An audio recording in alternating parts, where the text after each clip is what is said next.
अस्सलाम वालेकुम दोस्तों पाकिस्तान क्रिकेट टीम को लेकर एक बहुत बड़ी इंपॉर्टेंट अपडेट निकलकर सामने आई। वो इंपॉर्टेंट अपडेट ये कि जो पाकिस्तान टीम का इस वक्त सफर है वो ट्राई नेशन सीरीज का है और जो पाकिस्तान का ट्राई नेशन सीरीज का स्क्वाड है उसमें तीन बहुत बड़े नाम, तीन बहुत बड़े खिलाड़ी जिनको आखिरी चांस मिल चुका है, आखिरी मौका दे दिया है कि अगर इन तीन खिलाड़ियों की ट्राई नेशन सीरीज में अच्छी परफॉर्मेंस नहीं आती तो फिर इनके लिए एशिया कप में बहुत मुश्किल हो जाएगा। यानी इन तीन खिलाड़ियों को फिर एशिया कप के स्क्वाड से ड्रॉप कर दिया जाएगा। अब वो तीन खिलाड़ी कौन से हैं जिनको ट्राई नेशन सीरीज में आखिरी चांस दे दिया है, वो तीन नाम आपके साथ शेयर करूंगा। बड़े हैरानकुन नाम है। उसके अलावा बाबर आजम की क्या एशिया कप में वापसी यकीनी है या नहीं, इसको लेकर एक बहुत बड़ी अंदर की अपडेट निकलकर सामने आई है। क्या बाबर आजम एशिया कप में वापसी कर सकते हैं या नहीं, और जितने भी बाबर आजम के फैंस हैं उनके लिए स्पेशली बहुत बड़ी गुड न्यूज है। सो बाबर आजम की क्या वापसी यकीनी है या नहीं, इसको लेकर क्या खबर है वो आपके साथ शेयर करूंगा। जबकि उसके अलावा जो मोहसिन नकवी है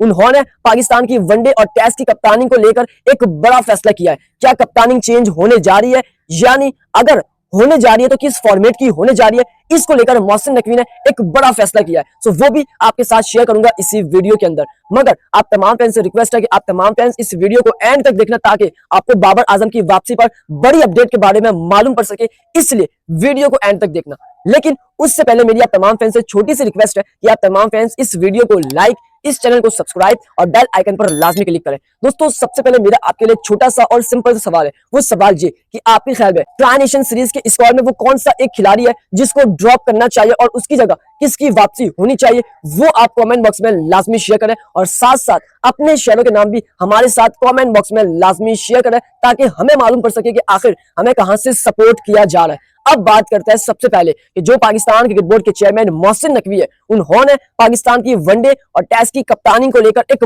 बड़ा फैसला किया है। यानी ये अपडेट आ रही थी पहले कि जो वनडे की कप्तानी है रिजवान की वो खतरे में है। यानी जो रिजवान की कप्तानी है वो कुछ ठीक नहीं है चैंपियंस ट्रॉफी, न्यूजीलैंड सीरीज और फिर वेस्ट इंडीज सीरीज में, क्योंकि चैंपियंस ट्रॉफी और जो दो बाकी सीरीज थी उन सब में पाकिस्तान के तमाम सीनियर खिलाड़ी मौजूद थे, लेकिन उसके बावजूद पाकिस्तान टीम को शिकस्त का सामना करना पड़ा रिजवान की कप्तानी में ओडीआई में। सो यही कहा जा रहा था कि जो रिजवान है उनको पाकिस्तान की वनडे कप्तानी से हटाकर सलमान अली आगा को रखा जाएगा। उसके बाद यह कहा गया कि जो टेस्ट की कप्तानी है शान मसूद वो भी खतरे में, उनको भी टेस्ट से फारिग किया जा रहा है और उनकी जगह सऊद शकील की एंट्री होने जा रही है। ये अपडेट पहले आ रही थी और ये खुद मोहसिन नकवी ने बताया था प्रेस कॉन्फ्रेंस में कि जो पाकिस्तान की कप्तानी है ओडीआई उसका फैसला पाकिस्तान की सिलेक्शन कमेटी और कोच करेंगे, यानी इसका मतलब कि कप्तान तब्दील होंगे। मगर अब मोहसिन नकवी ये कहते हैं, व्हाट्सएप ग्रुप में एक सिग्नल भेजते और ये कहते हैं कि जो पाकिस्तान की कप्तानी है उसको लेकर कोई बात नहीं होगी, यानी कप्तान तब्दील नहीं होगा। इसका मतलब ये जो मोहसिन नकवी है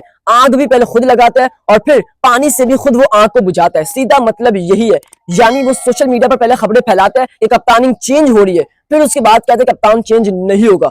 अब मेरा मोहसिन नकवी से सवाल ये है कि अगर शान मसूद पाकिस्तान का टेस्ट कप्तान बरकरार रहेगा तो उसको डी कैटेगरी के अंदर डालने का मकसद क्या है, क्योंकि पहले शान मसूद के सेंट्रल कॉन्ट्रैक्ट में ये लिखा था बी कैटेगरी के अंदर सब्जेक्ट टू कैप्टेंसी, यानी अगर वो कप्तान रहेंगे तो इस कैटेगरी में रहेंगे। अब उनको बी से डी में कन्वर्ट कर दिया तो इसका मतलब कि जो शान मसूद है उनको तो फारिग किया जा रहा है, लेकिन मोहसिन नकवी ये कहता है कि अभी कप्तान तब्दील नहीं होगा, कप्तानी को लेकर कोई भी बात नहीं होगी। और ये अच्छा फैसला है कि कप्तान को हमें लंबा टाइम देना चाहिए, क्योंकि हर साल के अंदर कम से कम 5 से 6 कप्तान बदलते हैं जिससे टीम का और प्लेयर्स का जो माहौल है वो खराब होता है। मोहसिन नकवी ने ये कप्तानी को लेकर अब फैसला किया है कि कप्तान कोई तब्दील नहीं होने जा रहा। सो आपके ख्याल में कप्तान तब्दील होना चाहिए या नहीं, वो आप लाजमी शेयर करें। अब उसके बाद बात करते हैं कि जो ट्राई नेशन सीरीज का पाकिस्तान का स्क्वाड है उसमें तीन ऐसे नाम, तीन बड़े खिलाड़ी जिनको आखिरी चांस मिल चुका है। अगर उनकी ट्राई नेशन सीरीज में अच्छी परफॉर्मेंस नहीं आती तो फिर एशिया कप में उनके लिए बहुत मुश्किल हो जाएगा। वो तीन खिलाड़ी कौन से, वो नाम आपके साथ शेयर करूंगा। उसके अलावा जो बाबर आजम है उनकी एशिया कप के स्क्वाड में वापसी यकीनी है या नहीं, इसको लेकर अंदर की खबर बड़ी निकलकर सामने आई है, वो भी आपके साथ शेयर करता हूं। सबसे पहले बात करते हैं कि जो पाकिस्तान का सफर है वो ट्राई नेशन सीरीज का है और उसमें तीन बहुत बड़े नाम, तीन बहुत बड़े खिलाड़ी जिनको आखिरी चांस मिल चुका है। वो तीन खिलाड़ी कौन से, अगर उनकी अच्छी परफॉर्मेंस नहीं आई तो फिर एशिया कप के लिए उनके लिए बहुत मुश्किल हो जाएगा, यानी उनको एशिया कप से ड्रॉप किया जा सकता है। ट्राई नेशन सीरीज में किन तीन खिलाड़ियों को आखिरी चांस मिला है, सबसे पहले बात करें तो फखर जमान का हम स्टैट्स देखें आखिरी 10 इनिंग्स का, तो उन्होंने 10 मैचेस के अंदर एक मैच के अंदर एक इनिंग के अंदर 30+ रन बनाए, बाकी सब में 30 से कम रन है। उनका स्ट्राइक रेट भी 111 का है, जो कि फखर जमान के लिए भी एक बहुत बड़ा प्रेशर है और वो भी ट्रबल में। यानी फखर जमान भी मुश्किल में है, क्योंकि फखर जमान की अगर ट्राई नेशन सीरीज में परफॉर्मेंस नहीं आती सो उनके ऊपर और प्रेशर बढ़ जाएगा। लेकिन इसका मतलब ये नहीं है कि जो फखर जमान है उनको एशिया कप से ड्रॉप किया जाए। उसके अलावा जो दूसरा नाम है वो नाम शाहिन शाह अफरीदी है। यही कहा जा रहा था कि जो शाहिन शाह अफरीदी है वो नए बॉल का बॉलर है और लास्ट 6 मैचेस के अंदर शाहिन शाह अफरीदी ने सिर्फ पावर प्ले में 1 विकेट हासिल की है 6 मैचेस के अंदर। उनकी बात करें फी ओवर्स की तो वो फी ओवर में 9 रन देकर जा रहे हैं, और फी विकेट की बात करें तो फी विकेट के अंदर वो 47 रन खा रहे हैं। यानी जो शाहिन शाह अफरीदी है उनके ऊपर भी एक बहुत बड़ा प्रेशर है। सवाल यह निशान है कि अगर ट्राई नेशन सीरीज के अंदर उनकी भी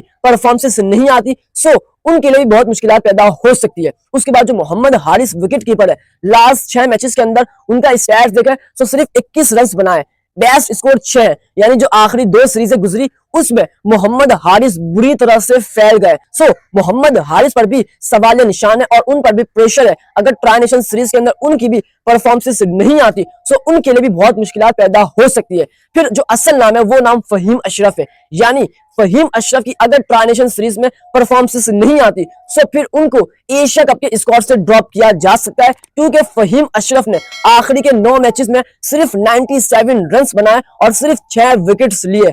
सो फहीम अशरफ के ऊपर एक बहुत बड़ा क्वेश्चन मार्क बन चुका है। अगर ट्राई नेशन सीरीज में उनकी परफॉर्मेंस नहीं आती सो उनको एशिया कप के स्क्वाड से ड्रॉप कर दिया जाएगा। और वैसे भी जो फहीम अशरफ है उनकी ट्राई नेशन सीरीज और एशिया कप में जगह नहीं बनती, क्योंकि जो एशिया कप दुबई में है, जो ट्राई नेशन दुबई में, उसमें स्पिनर्स को मदद मिलेगी और पाकिस्तान सिर्फ 2 ही पेसर्स के साथ मैदान में उतरेगा। तो जो फहीम अशरफ है उनके लिए भी एक बहुत बड़ा खतरा बन चुका है, उनको ड्रॉप किया जा सकता है। उसके बाद जो अगला नाम है वो नाम हुसैन तलब का है, जिनकी प्लेइंग 11 के अंदर बिल्कुल भी जगह नहीं बनेगी, ना ट्राई नेशन सीरीज और ना एशिया कप में। सो इसको लेकर भी एक बड़ा फैसला है कि हुसैन तलब, फहीम अशरफ और मोहम्मद हारिस या फखर जमान इनमें से कोई फैल जाता है सो एशिया कप के स्क्वाड के लिए इनके लिए बहुत मुश्किल हो जाएगा। स्पेशली फहीम अशरफ और हुसैन तलब, इनकी जगह किसी और को शामिल किया जाएगा, यानी इनको ड्रॉप कर दिया जाएगा अगर इनकी ट्राई नेशन सीरीज में परफॉर्मेंस नहीं आती। आपके ख्याल में किसको ड्रॉप करना चाहिए और किसको लाना चाहिए वो आप लाजमी शेयर करें।